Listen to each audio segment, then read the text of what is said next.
Hi, and welcome to the daily reading for June 23rd.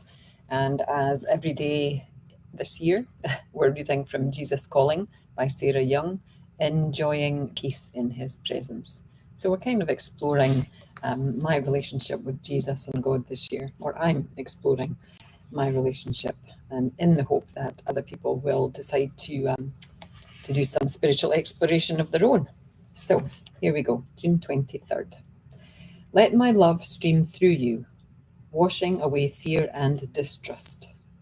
A trusting response includes me in your thoughts as you consider strategies to deal with a situation. My continual presence is a promise guaranteeing that you never have to face anything alone. My children teethe on the truth that I am always with them, yet they stumble around in a stupor, unaware of my loving presence all around them. How that grieves me. When you walk through a day in trusting dependence on me, my aching heart is soothed. Gently bring your attention back to me whenever it wanders away.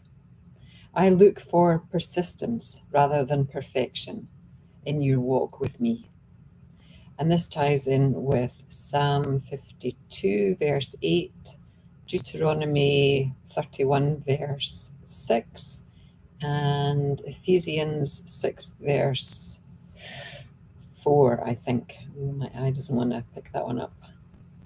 If it's the first time you have joined me in these little readings, I'm doing an experiment with my eyesight. So I gave up my glasses predominantly, wearing them a few months back now.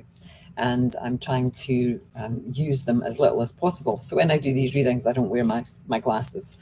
When I work on the computer for any length of time, I tend to put them on, but I'm using less strength in the prescription than I was before. So I've kind of gone back a few years with the strength that I need for my eyes, and I'm treating it like the tortoise versus the hare in the race towards my perfect eyesight. Although Jesus says persistence rather than perfection. So I am persisting in trying to strengthen my eyes rather than expecting them to be perfect every day. So there's the persistence bit in the reading. So, try to remember that Jesus is with you all the time. And if you don't, if you're not a Christian and you don't believe in Jesus, then what do you believe in? Spirituality doesn't have to be religious. And my spirituality for many years did not involve religion. I was brought up in the Church of Scotland, and for many, many, many years, I was very happily a part of the Church of Scotland. And then for, a few years, I was adrift in my spirituality without religion. Formal religion just really didn't sit well with me. But then I have come back to formal religion, but in a different, from a different angle, if you like, from an adult perspective, choosing to come in again rather than being raised in Christianity. I have chosen to come back to Christianity. So I think for me, that's kind of part of my spiritual exploration as to why I feel this connection with Jesus. And I've explained before in some of the other readings that, I believe that the Christ light is within all of us, even if we don't call it that.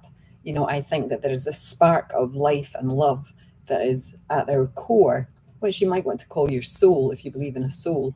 It's that thing that is always with us, and I believe in subsequent lifetimes. So I believe that spark comes with us, and it brings all the information that it needs. It brings all the learning that we've had, and it brings all the lessons that we still need to have, through the lifetimes that we live. And that's just my belief system, but I get to explore it by doing these readings. And I just find it really comforting to think that there is always someone with me, the energy of someone.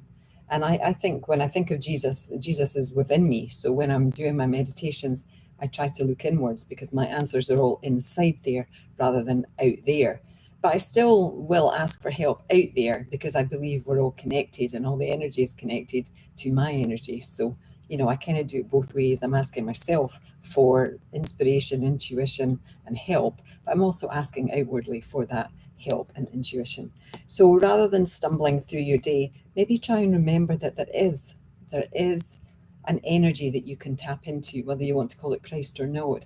There is an energy that you can tap into so that you never feel alone when you have to face something. Okay, my 5 minutes is up. Namaste, love to you all. Bye now. Bye.